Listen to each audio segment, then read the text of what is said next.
El bruxismo es el hábito involuntario de apretar o rechinar las estructuras dentales sin propósitos funcionales. Bruxismo es una palabra que ha sido trajinada por mucho tiempo, aunque ya desde mediados del siglo pasado había, etimológicamente, el doctor Every había dicho que debería llamarse degosis, y allí solamente intuía que había un estímulo. ¿De dónde? Entonces habría que descubrir de dónde. Corteza cerebral. En corteza cerebral se forma todo lo epicrítico nuestro, pero también lo dañino de la sociedad.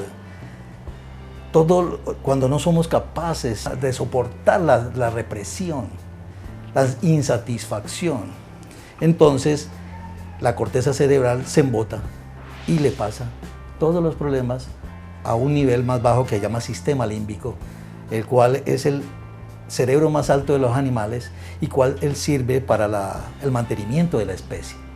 Entonces la ira, la huida, todo eso está concentrado en el sistema límbico, pero el sistema límbico tiene a quien mandar, hipotálamo. Entonces va a dañar hipófisis, hay hormonas alteradas y contracciones musculares.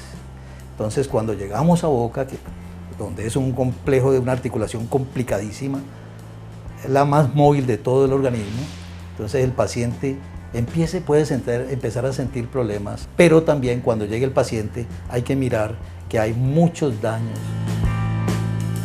El bruxismo afecta entre un 10% y un 20% de la población y puede conllevar dolor de cabeza y dolor de los músculos de la mandíbula, cuello y oído.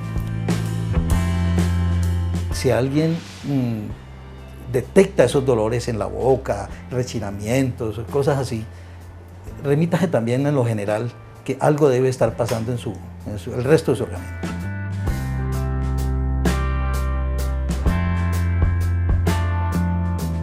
El sistema límbico maneja la formación reticular y la formación reticular del sistema gamma. No hay libre albedrío de la acción muscular. Entonces el sistema gamma es capaz debe sostener las contracciones voluntarias. Es primero el sistema gamma y después la contracción voluntaria. Pero cuando llega ese estrés, esa información de ese estrés al sistema límbico, él puede mandar a contraerse involuntariamente, inconscientemente. De hecho, hay personas con muchos daños en las manos porque dormimos apretando y pueden darnos hasta calambres. A muchas personas les despierta un calambre dolorosísimo, espasmo muscular. Y entonces, de la misma manera la hormona, eso está volando la información desde corteza que quien no pudo resolver, y el sistema límbico lo hace desde su manera de hacer, de alterar toda una cantidad de acciones. Las personas pueden apretar y rechinar los dientes y ser conscientes de ello. Esto puede suceder en el día o en la noche. De noche más, donde hay inconsciencia y donde representan el sueño una cantidad de anomalías del día. Una mala mordida es un cambio en la física de la palanca mandibular y eso genera una cantidad de contracciones porque como estamos en contra del equilibrio, la mandíbula cambió su posición a una mordida falsa y tiene que asumir eso con un mundo de reflejos dañinísimos y no son constantes. Además porque en la vida cotidiana, en la boca está el hipogloso que maneja la lengua, el facial, el glosofaríngeo, el trigémino. A la boca llega 5 pares craneales y eso, cuando la mandíbula cambia su posición, es muy difícil tenerlos todos en su mismo sitio. Entonces la gente puede tener una cantidad de laceraciones hasta en la lengua, ¿sí? Puede deglutir mal, también al hablar puede fatigarse muy fácil la voz. Entonces hay una cantidad, puede tener problemas de oído, dolores de oído, tinnitus, que es un zumbido, hasta vértigo, y en niños. ¿Hay algún desacuerdo sobre la causa del bruxismo? El estrés diario puede ser el desencadenante en muchas personas. Algunas personas probablemente aprietan sus dientes y nunca sienten síntomas.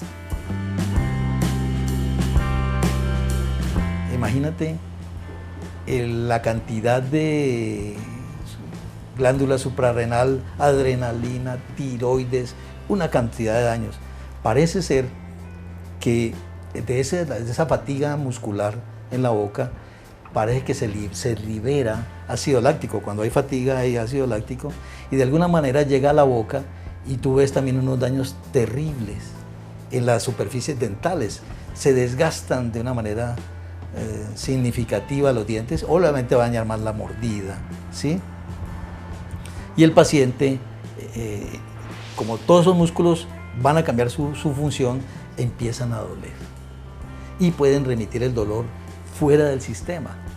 Entonces pueden doler los músculos, como la cabeza también, al cambiar la mala mordida del sistema, cambia la posición de la cabeza, cambia la posición de los supra e infraoideos, entonces queda el paciente desviado completamente y consumiendo energía y empieza a haber fatigas musculares y a aparecer un mundo de dolores que nosotros le llamamos dolor miofascial.